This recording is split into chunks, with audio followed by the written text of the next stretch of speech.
Alright guys, so we're on the home stretch of all my N64 games.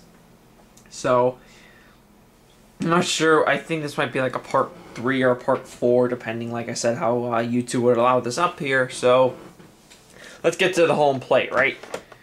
Yep, my bad. This is the right game first. First is Space Station Silicon Valley. This was one of those very interesting games that I don't think you'll ever play ever again if you play this. Pretty much what you are is you're like a data chip in you're like, okay, so the game starts off like you're like this old weird guy with a robot, and you smash into the space station, which has the biodome of like every animal in the world.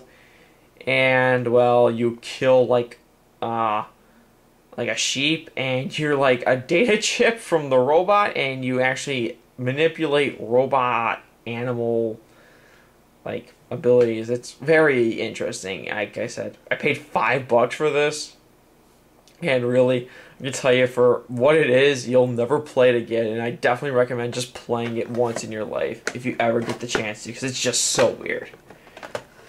Next game is Starcraft 64. Yeah, they actually ported. I paid $25 just to let you guys know, but there's a reason why.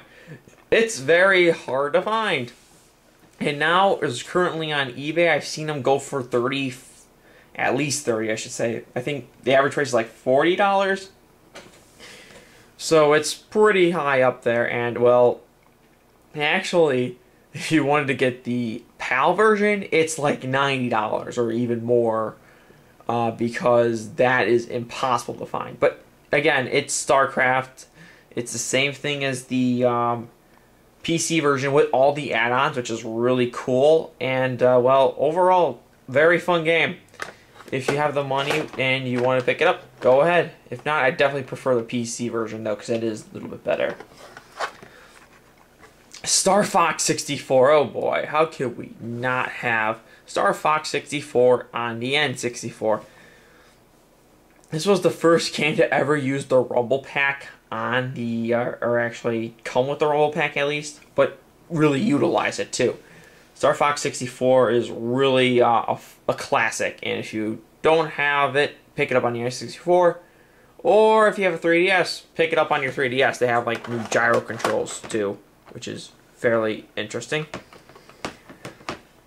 Alright, next one is Star Wars Battlefront Naboo. This was another late release game, which was it was very similar to Rogue Squadron, which I actually have complete, but I won't probably put it in my collection video just because I don't really have the memory on my hard drive. But well, if I do get the chance, I'll put it in here. But this is Star Wars Battlefront Naboo. It's a really interesting game. It's like I said, Rogue Squadron, but probably not as memorable. Next one is Shadows in the Empire. I paid $2 for this game, and well, again, this was one of the like Star Wars games that was off of like just like a book. I think it wasn't even off the or not even off a book. It was just completely like off the story of Star Wars, but it was a very fun game, first-person shooter. Highly recommend it. Not only that, you also get to play as a starfighter, I believe. I think so. Now here's the surprise I sort of ruined earlier.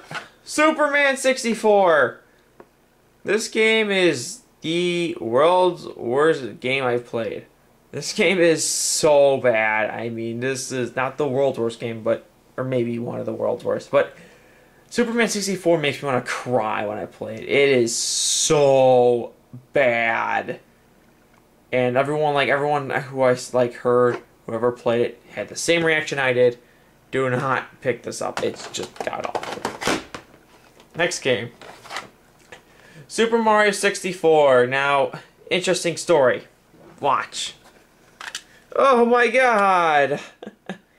See, I guess when I was younger somehow, I guess the thing kind of broke. However, with a little bit of magic and just holding the game together, it still sort of works. It does work, actually, still. I can still play my game. Because the interesting part is the plastic has nothing to do with it. You know what makes the game work? the inside, and that has been perfectly working still. You know what's also a thing? You see those little security tabs are both broken off. I bet they had something to do with the game opening. Alright, next one. Super Smash Brothers. Oh boy. If you, like I said, fighting games, if you wanted fighting games, get Killer Instinct Gold. And number 1, Super Smash Brothers. This is amazing. I love this game. Now, even though the game doesn't look that cool on the cover according to the game because it looks stupid, Super Smash Brothers is an amazing game, and I definitely recommend that if anybody wants Super Smash Brothers on the N64, pick it up. It is awesome. We're getting to the end, guys. Tony Hawk Pro Skater 1. I picked it up for $2, and well, let me tell you again, it's one of those port overs, and of course the PlayStation's way superior, not only in graphics but in controls.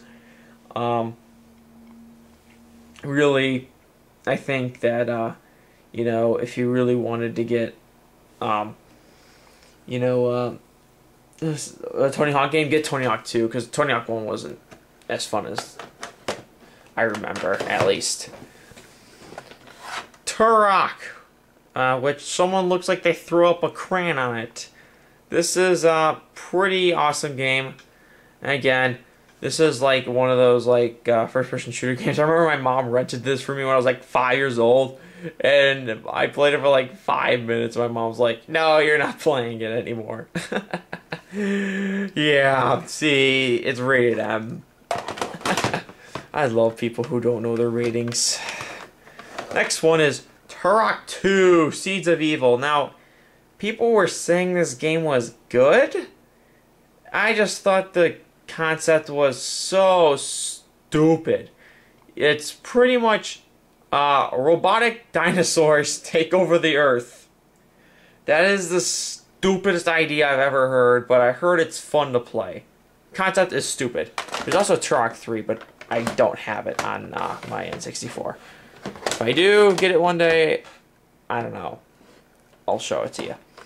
Next is Winback Covert Ops. This was like Metal Gear Solid for the N64, I guess? I don't even know. It's one of those stealth games, and like I said, even though it looked pretty cool and all, it wasn't like amazing. It was okay, but like I said, don't rush on and buy it. Alright, we're almost near the end, guys. Yoshis Story on the N64. I recently bought this again. $21.12, $9. And let me tell you, I loved Yoshis Story when I was younger. But as I got older and I started playing this, the cutesy overall artsy theme, I mean, I loved it when I was little. Now I'm playing and I'm like, it's so tacky. Not a bad game to play, it's just like the music, and there's like hearts that fly out after you beat a level. It's like, too cutesy. I need to go fucking kill some people in Mortal Kombat now. That's how I feel. Now, of course, the two games that are left. Legend of Zelda, Ocarina of Time. The greatest game of all time, in my opinion. For a while, I actually was saying Skyrim was better than this, but then I realized no. No, nothing will beat Ocarina of Time. This game was possibly the most perfect game ever made, and it still is probably one of the best. There is technical bugs in this game, but hell, what do you expect from a game that was made in 1998? And I don't even think there was that many bugs, honestly.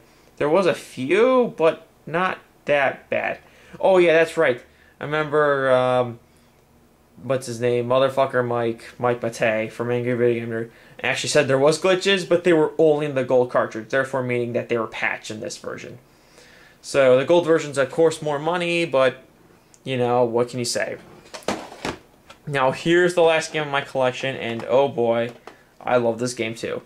Legend of Zelda Majora's Mask, and if you couldn't tell, it has a 3D motion to it. Now this was the limited edition copy for anyone who bought it like within the first few weeks of launch. I got it the first day it came out, which is awesome because Majora's Mask is possibly my favorite game that only took 18 months to develop. Yeah, it only took 18 months to make this game, and this game is amazing. I mean, honestly, if you guys want to play like a game that's so well defined and like only took like 2 years to make, this game is the one. This is actually the second best game of all time on the N64. First one, of course, being Ocarina of Time. A lot of people didn't like Majora's Mask. I loved it. This game was so fun, especially like when you turn to a Zora or like a Goron or a Dooku. That was just fun, especially the Dooku. Like, you blow bubbles. It was hilarious. And like the Goron, he was like gigantic. And, whatever. So, okay. So if you guys, that is my complete N64 collection. I hope to make more collection videos on my other systems in the future. And stay tuned. Thanks a lot for watching, and I'll see you later.